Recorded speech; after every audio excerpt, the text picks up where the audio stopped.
Hello everybody and welcome once again aboard the Hype Train. I of course am Sir Beardian, and today we're going to be talking about those careers I mentioned.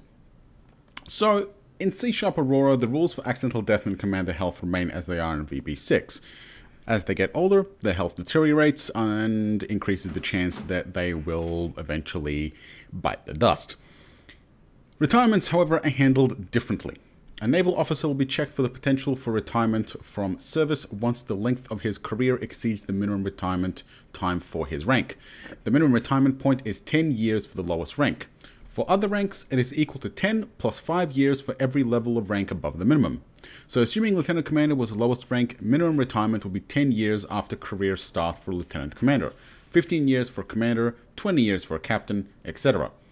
For ground forces commanders, the minimum retirement is 20 years for the minimum rank. For other ranks, it is equal to 20 plus 5 years for every level of rank above the minimum.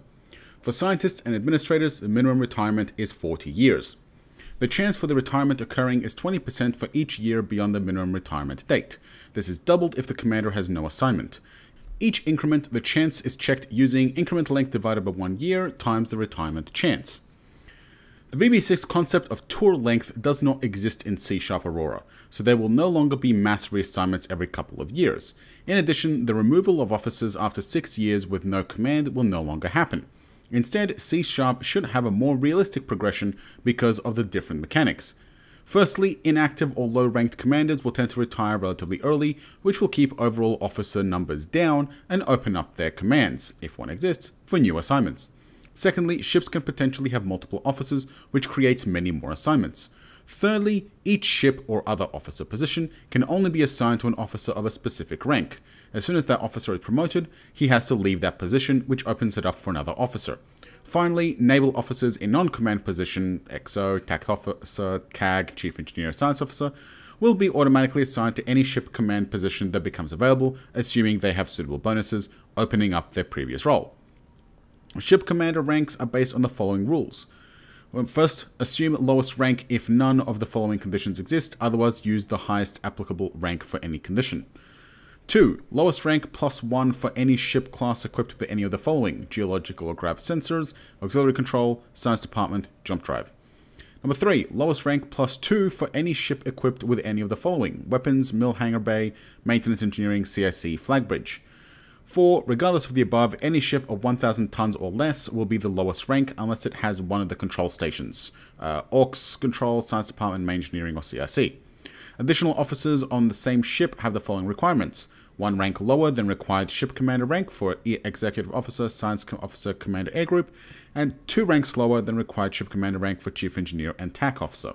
For example, the executive officer on a warship will be lowest rank plus 1, so 1 lower than a commander requirement, while the executive officer on an unarmed geological survey ship would be the lowest rank. Overall, the variety of positions available at different ranks, combined with the positions opening up due to retirements, promotions, and assignment of junior officers to ship command, should provide a more interesting career progression. So, all in all, we have officers retiring in a more realistic time frame. No more of this 6-year thing. You have a minimum of 10 years for officers to play with, and ideally the 10 years is going to be enough to get them promoted up into the higher ranks, where they have even more years to serve as they rank up. It also means that you're not going to have to worry about officers having very high ranks and then no longer being able to serve on lower ships. However, because you are going to have officers retiring prior to, say, their deaths of old age, you are going to need a relatively quick churn out of new officers coming in, especially if you don't have enough positions available for them to actually gain experience to rank up above the minimum, meaning that your officers are going to be cycling out every 10 years. So your officer pool is going to be very small until you have enough positions that you can fill them for the officers to actually gain the experience they need to rank up and get those higher ranks and stay in the service longer. The two really good things about C# though is that the tour length has been removed, so you no longer get those mass reassignment notifications that fill up your entire event log and just basically make that production cycle worthless to even bother checking. And of course, that officers are no longer getting removed every 6 years without command. So while not having commands is going to mean that your officers are not going to be able to rank up and they're going to be retiring after 10, at the very least, you're not going to have really high ranking officers that should be getting at least like 30-40 years of service retiring after 6 just because you don't have a ship for them. So I feel like this is going to rather change up how your naval structure looks. And I think this is definitely going to be for the better, especially once you start getting vessels and having those vessels built that your commanders can be fit into is probably going to be a reasonably high priority early on, so you can get those ranks up so that they do hang around for longer. So that said, that whole thing is just going to be a lot easier with the additional positions per ship. So it's no longer one commander per ship. You're going to have multiple commanders per ship, which means more roles. Overall, a very nice change. Now, speaking of tour lengths and reassignments, we have changes on how auto assignments are handled as well. Auto assignment is similar to VB6, although the process is now more detailed. Every class of ship has a commander priority, a primary assignment priority, and a secondary assignment priority. The commander priority is set by the player, while the others are set by Aurora itself. Each class also has a primary bonus type. When the list of ships without commanders is created every construction phase, during the auto assignment phase, it is ordered by commander priority, then by primary assignment priority, then by secondary assignment priority. The ships are cycled through in that order, searching the available commanders, which is any unassigned commander or any commander assigned to a non-command position on a ship, for a suitable match for each ship. During the first run through of all ships, a suitable commander must have the primary bonus for the ship or they will not be assigned. In C#, unassigned commanders still have a small chance of gaining experience, including new bonuses, so they may be assigned in the future even if they currently do not have a suitable bonus. The primary and secondary assignment priorities and the primary bonus are set based on the following rules. Secondary assignment priorities are based on the descending order of the ship class, and the primary bonus is based on the descending order for the commander. So we have here now the rules of what bonuses are applied based on the type of vessel. Bear in mind that all of the above is secondary to the priority given to each class by the player, so if you want a particular type of ship to get the best commanders assigned, give it a high priority. After ship commanders are assigned, the non-command positions are assigned. Ships must have the appropriate command module for each non-command position in order for a commander to be assigned, and the commander must have the required bonus. For each of the non-command positions in the order below, the ships with an available position are ordered using the same rules as above, including the player priority. The positions and requirements are as follows. So, crew training for executive, survey for science officer, fighter bonus for commander, you can see what the list is. After all of the above is completed, 3 additional cycles are conducted for the commander position on all military ships that lack a commander. The first run-through is based on reaction bonus, the second on engineering bonus, and the last on tactical bonus. So, essentially, it makes multiple runs on the vessels to find the best possible officer. It promotes secondary officers to command if a command is available, and it then allocates command positions once those promotions are done. So overall, it's just going to make the allocation of the officers a little bit easier, better, and nicer overall. Especially because you can now set commander priorities yourself based on the type. So, good change. Good change. Now, we also have some changes to how commanders are even acquired in the first place. Academy Commandants is a new position available to commanders on any population with at least one military academy. Any type of commander can be assigned with the following restrictions. A civilian administrator must have an admin rating equal or greater than the number of military academies at the population. A scientist must have a research administration rating, which appears to be the new name for max lab bonus for scientists, at least 5 times the number of military academies at the population. And a naval or ground forces officer must have a rank, with 1 being the lowest rank, at least equal to the number of military academies.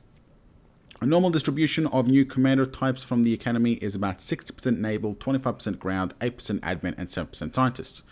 While a commandant is assigned, a check is made to see if a commander of the same type as the commandant is generated. If the check fails, the normal distribution is followed. The chance is 14% for a scientist commandant to generate a scientist, 16% for an administrator commandant to generate an administrator, 40% for a ground forces commandant to generate a ground forces officer, and 80% for a naval commandant to generate a naval officer. When a new commander is generated, a check is made to see which bonuses he receives. If the commandant has at least 20% in any percentage-based bonus or 150 for crew training or ground unit training, all commanders graduating from the academy at that population will take 2 rolls for each qualifying bonus, and use the higher of the 2 results.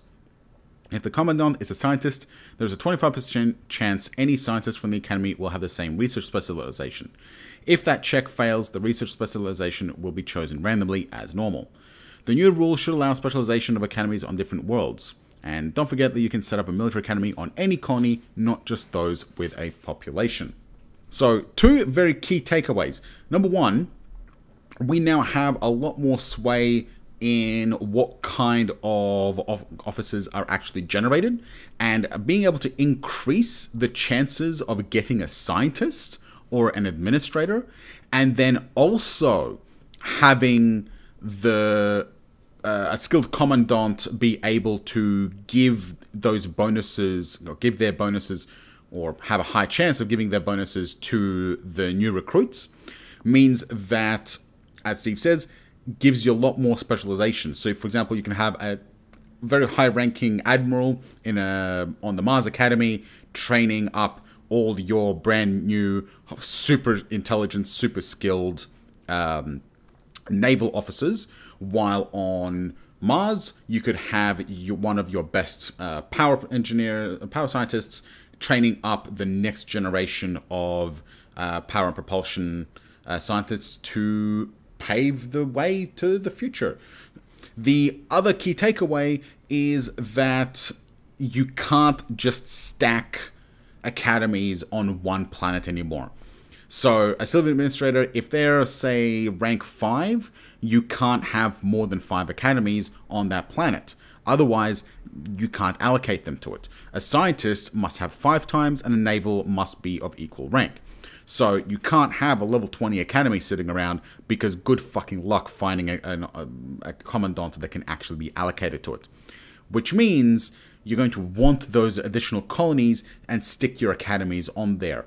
And that is going to, at the same time, open up that opportunity to specialize them. And of course, opening up more roles for your commanders.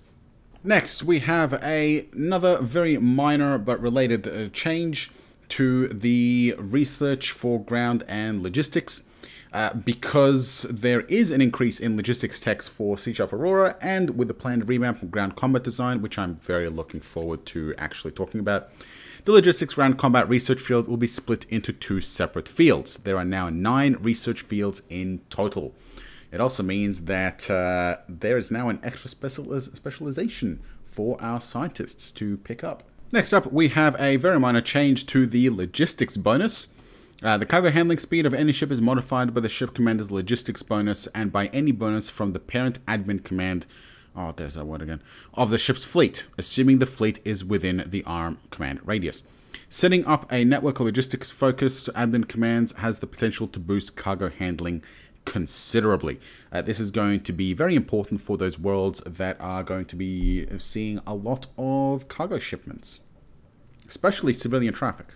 And last thing on the docket today are cargo shuttle bays, which is a new element to logistics. Part of the background in Sea Aurora will be that large trans-Newtonian ships function only in space and cannot move any closer to planetary bodies than low orbit. Small craft below a limit of 500 tons, such as fighters and shuttles, are capable of landing on planets. Ships are built in orbit and habitats are assembled in orbit. Only fighters can be built on the ground. I believe this is basically just kind of codifying what is kind of already in Aurora lore. I'm pretty sure that this is already there. This is just confirmation more than anything else, really. As part of this change, cargo handling systems have been replaced by cargo shuttle bays. They function in a similar way, although they are larger and more expensive. Because large ships cannot land on planets, a freighter or colony ship cannot load or unload unless it has at least one cargo shuttle bay, or the target population has either a spaceport or a cargo shuttle station, which is a new installation for 1200 BP. Spaceports and cargo shuttle stations can service any number of ships simultaneously, but they do not stack. In effect, they count as a single cargo shuttle bay for any ship at a population. Now, question, when he says do not stack, do they mean with one another or with themselves? Important question. I suspect do not stack at all, even with themselves, but it would be nice to get that clarification. We'll see when the game comes out anyway. All races start with conventional shuttles available for their cargo shuttle bays and stations. Conventional shuttles do not reduce loading time, but do enable cargo deliveries to planets without spaceports or cargo shuttle stations. 3 levels of advancements in shuttle technology are available. Trans-Newtonian shuttles for 5000 RP, which reduces loading time by 2 per bay.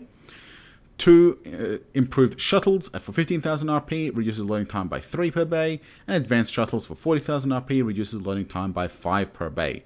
All bays and stations use the new shuttles once they are available. Base cargo load times have been reduced by about 45% for all situations, so 36 seconds per cargo point to 20 seconds per cargo point, and 18 seconds to 10 seconds per colonist, which means a ship with a standard cargo bay and a single cargo shuttle bay with Trans-Newtonian shuttle tech will take slightly longer than the same ship with a cargo handling system in VB6. This will affect troop transport in a slightly different way that will be covered in a separate post. And once again, that is it for today. Hope you have enjoyed the coverage so far. Join me tomorrow where I will continue covering the changes for C# Aurora every day this month until launch, which, by the way, has been semi-announced to be around the end of the month. So don't expect it anytime soon, but it will be coming out this month. Join me on the official Aurora Discord, Reddit, and the forums, where you can join the discussion and the hype. Links down below in the video description. And I will see you next time.